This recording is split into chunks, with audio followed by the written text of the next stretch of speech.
जय हिंद। क्लास 10 सामाजिक विज्ञान का हम लोग जो है वो ऑब्जेक्टिव क्वेश्चन देखेंगे और आप लोग का टारगेट 95+% के लिए जो है आप लोग के जैक बोर्ड प्रिपरेशन जो है चैनल आप लोग का हर तरह से मदद करने के लिए तैयार है। आप लोग का जितना भी हो सके क्वेश्चन जो भी हम बता देते हैं कि ये सारा प्रश्न कहाँ से हम उठा उठा के लाए हुए हैं।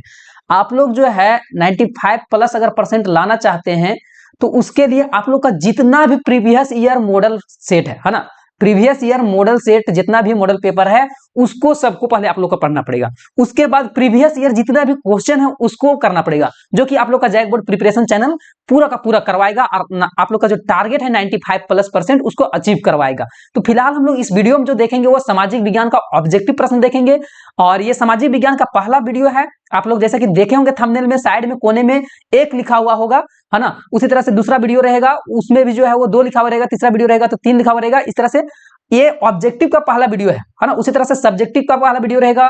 तो हर तरह का जो है आप लोग एक दिन ऑब्जेक्टिव का करवाया जाता है, एक दिन सब्जेक्टिव का करवाया जाता है। तो आप इसी तरह से जो है आप लोग 10 मिनट खाली आप लोग का टाइम निकालना है और वीडियो को देखना है। बहुत सारा ऐसा प्रश्न जो है और वीडियो चैनल से हटेगा नहीं, एग्जाम लिख के आइएगा, जरूर वीडियो से मिला लीजिएगा कि प्रश्न आया कि नहीं आया। ठीक है, अगर प्रश्न नहीं आएगा आप चैनल को सब्सक्राइब करके चले जाना, लेकिन जो है आप लोग का पूरा वीडियो जरूर देखिएगा। तो हम लोग चालू करेंगे पहला प्रश्न से सामाजिक विज्ञान का। चैनल में पहली बार है तो चैनल को सब्सक्राइब कर लीजिए, बेल आइकन को ऑन कर लीजिए और वीडियो को लाइक करके अपने दोस्तों के साथ में शेयर कर दीजिए और टेलीग्राम और व्हाट्सएप चैनल में जरूर ज्वाइन कर लीजिएगा। फ्रांस की क्रांति कब हुई थी, है ना। जो भी हम लोग इसमें ऑब्जेक्टिव प्रश्न देखेंगे बस आंसर नहीं देखेंगे, उसका साथ में जो भी चीजें हैं उस चीजों को क्लियर हम लोग करते जाएंगे, केवल प्रश्न और आंसर नहीं देखना है ना। तो फ्रांस की क्रांति कब हुई थी, तो 14 जुलाई 1789 को हुआ था। ठीक है, तो यहाँ ऑप्शन नहीं है ना, 14 जुलाई 1789 है ना, 14 जुलाई नहीं लिखा हुआ है लेकिन ये 14 जुलाई 1789 को हुआ था। ठीक है, तो ये हो जाएगा 1789। नेक्स्ट है कि सामाजिक उपबंध नामक पुस्तक के लेखक कौन था।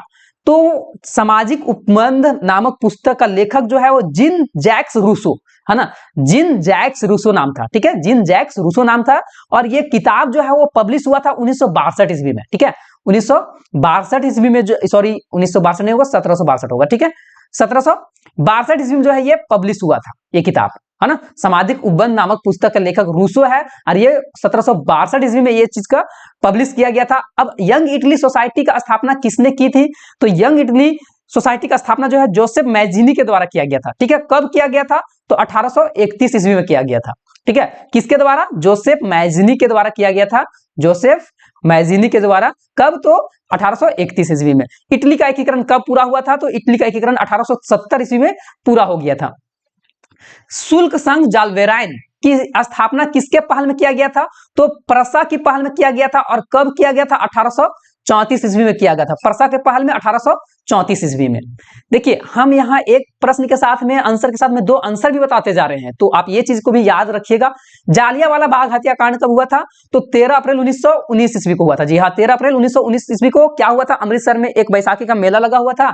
जनरल डायर उस समय कमान संभाला हुआ था। अब गया वहां, सब लोग जो है वो बैसाखी मेला में शामिल हुए थे। मेले में जो है वो थोड़ा सा शहर से दूर होने की वजह से किसी को पता नहीं चला कि मार्शल लॉ लागू हुआ है।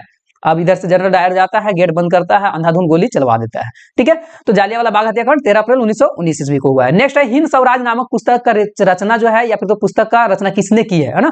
तो ये महात्मा गांधी के द्वारा किया गया है। और कब किया गया, तो 1909, है ना, 1909 ईस्वी में किया गया। हिंद स्वराज नामक पुस्तक की रचना महात्मा गांधी के द्वारा 1909 ईस्वी में किया गया है। नेक्स्ट प्रश्न आता है, स्वराज हमारा जन्मसिद्ध अधिकार है और इसे हम लेकर ही रहेंगे, ये बाल गंगाधर तिलक का कहना था। किसका कहना था, बाल गंगाधर तिलक का कहना था। नेक्स्ट आता है कि ब्रिटिश सरकार ने केसर ए हिंद की उपाधि से किससे सम्मानित किया है, तो महात्मा गांधी को, है ना। महात्मा गांधी को जो है वो 2 बार केसर ए हिंद के उपाधि दिया गया था, लेकिन 13 अप्रैल, है ना, 1919 को जो है ये चीज को वापस कर दिया जाता है महात्मा गांधी के द्वारा। क्यों वापस किया जाता है, क्योंकि वो जालियांवाला बाग हत्याकांड हुआ था, उसके चलते जो है वो 13 अप्रैल 1919 ईस्वी को ये चीज को केसर ए हिंद जो है अंग्रेज के द्वारा दिया गया था महात्मा गांधी को, ये उपाधि को वापस कर दिया जाता है। नेक्स्ट है सीमांत गांधी के नाम से और किसको जाना जाता है? तो अब्दुल गफ्फार खान, है ना, सीमांत गांधी जो है अब्दुल गफ्फार खान को जो है वो ये नाम से जाना जाता है। उत्पत्ति के आधार पर संसाधन कितने प्रकार के होते हैं? तो उत्पत्ति के आधार पर संसाधन 2 प्रकार के होते हैं, और वो दो कौन कौन है? तो जैव और अजैव है, ये दोनों जो है वो उत्पत्ति के आधार पर हैं। तो उत्पत्ति के आधार पर 2 हैं। पंजाब में भूमि निम्नीकरण का निम्नलिखित में से मुख्य कारण क्या है? तो अधिक सिंचाई, है ना, पंजाब में भूमि निम्नीकरण का सबसे ज्यादा कारण जो है वो अधिक सिंचाई है, बहुत ज्यादा मतलब जो है पानी का सिंचाई करना। प्रथम पृथ्वी सम्मेलन आयोजन किस वर्ष किया गया था? जी हाँ, तो ये आयोजन किया गया था 3 से लेके, है ना, 3 से लेके 14 जून तक, 3 से 14 जून तक जो है 1992 ईस्वी में। जी हाँ, 3 से 1992 में किया गया था, 3 से लेके 14 जून तक, ठीक है, 1992 में किया गया था। और कहां किया गया था? तो ब्राजील, है ना, ब्राजील के रियो डी जेनेरो शहर में किया गया था। ठीक है, इसी तरह से हम लोग जो है एकदम पूरा क्लासिफाई कर करके जो है हम लोग हर प्रश्न का उत्तर को देखेंगे, डायरेक्ट आंसर नहीं देखते जाएंगे, उसके बारे में थोड़ा सा और भी पूछे जानते हुए जाएंगे आगे। ठीक है, तो इसलिए बोल रहे हैं कि अभी तक भी अगर आप लोग को लग रहा है कि ये चैनल आप लोग के लिए इंपॉर्टेंट है, तो आप लोग आगे समझ रहे हैं कि क्या करना है। हाँ, लाइक का बटन दबाना है, चैनल को सब्सक्राइब करना, अपने दोस्तों के साथ शेयर करके और टेलीग्राम और व्हाट्सएप चैनल में जुड़ जाना है, बस इतना ही करना है। ठीक है, बाकी का बाद जो है वो सारा का सारा जैक बोर्ड प्रिपरेशन चैनल संभाल लेगा। किस राज्य में काली मृदा मुख्य रूप से नहीं पाई जाती है? महाराष्ट्र में पाई जाती है, मध्य प्रदेश में पाई जाती है, गुजरात में पाई जाती है, राजस्थान में नहीं पाई जाती है ना, राजस्थान में नहीं पाई जाती है। नेक्स्ट है कि इनमें से कौन सी टिप्पणी प्राकृतिक वनस्पति जात और प्राणी जात के ह्रास का सही कारण नहीं है? है ना, ऑप्शन है आप लोग के सामने। तो कृषि प्रसार, यहां प्रश्न बोला है कि इनमें से कौन सी टिप्पणी प्राकृतिक वनस्पति जात और प्राणी जात के ह्रास का सही कारण नहीं है, मतलब प्राकृतिक वनस्पति जात जो है वो ह्रास का सही कारण नहीं है। तो कृषि प्रसार के चलते तो प्राकृतिक वनस्पति ये सब ह्रास हो रहा है, बृहद स्तर पर परियोजना ये हो जाएगा, या फिर तो पशुचारण और ईंधन लकड़ी के कारण, है ना, तो ये जो है पशुचारण से ह्रास नहीं होता है ना। देखिए कि बृहद स्तर पर परियोजना आ रहा है तो जंगल कटेगा ही, औद्योगिकरण आएगा, शहरीकरण आएगा, जंगल कटेगा, कृषि के लिए जंगल कटेगा, लेकिन पशुचारण के लिए जंगल नहीं कटता है, तो ये हो जाएगा। नेक्स्ट आता है 16 नंबर प्रश्न की बाघ परियोजना कब शुरू किया गया था? तो 1 अप्रैल 1973 ईस्वी को और उत्तराखंड से शुरू किया गया था। कब? 1 अप्रैल 1973 को उत्तराखंड से, है ना, उत्तराखंड से जो है वो ये चीज शुरू किया गया था। कौन? तो बाघ परियोजना, टाइगर रिजर्व। नेक्स्ट प्रश्न आता है कि अंतरराष्ट्रीय प्राकृतिक संरक्षण और प्राकृतिक संसाधन संरक्षण संघ के द्वारा विभाजन में जो है वो किस श्रेणी में रखा गया है? समझिए बात को कि अंतरराष्ट्रीय प्राकृतिक संरक्षण और प्राकृतिक संसाधन संरक्षण संघ के द्वारा विभाजन में किस श्रेणी में इसको रखा गया है?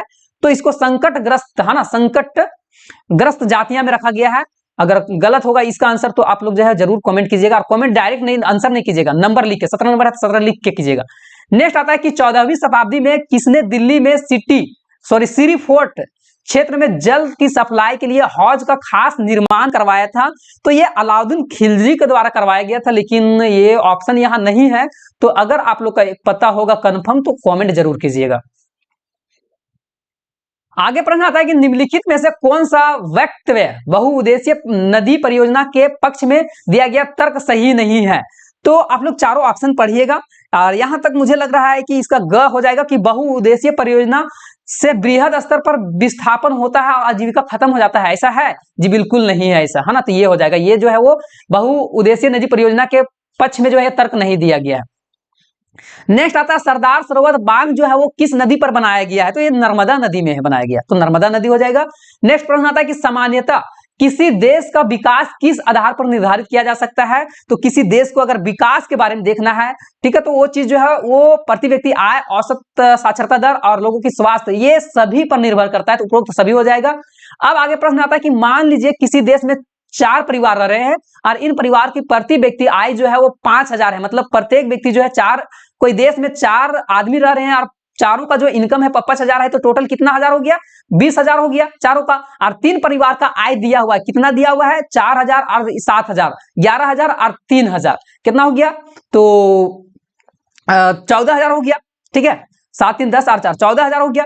तो अब 20000 में 14000 दिया हुआ है 3 व्यक्ति का, तो अब चौथा व्यक्ति का कितना बच जाएगा? तो इसमें से हम लोग घटा देंगे 6000, तो चौथा व्यक्ति का जो है वो कितना हो जाएगा? 6000 आय हो जाएगा, है ना, एवरेज अगर निकालेंगे तो। नेक्स्ट आता है कि मानव विकास रिपोर्ट देशों की तुलना किस आधार पर करती है? मानव विकास जो है वो, तो स्वास्थ्य, शिक्षा, प्रति व्यक्ति आय, इनमें से सभी, तो इनमें से सभी हो जाएगा, उपरोक्त सभी हो जाएगा।